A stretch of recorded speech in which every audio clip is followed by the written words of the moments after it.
Welcome to the Rim Break Rodeo. We hope this video helps.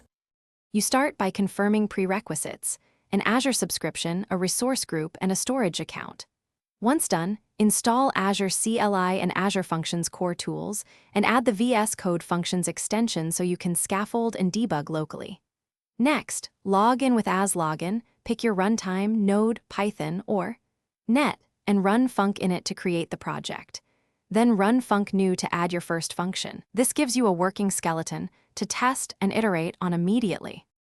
Once your skeleton is ready, you configure triggers and bindings: HTTP, timer, queue either via function, JSON or language-specific decorators. Make sure local.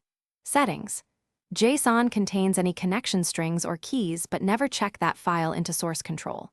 Then run func start to test locally and use VS Code's debugger, curl, or postman to exercise your function.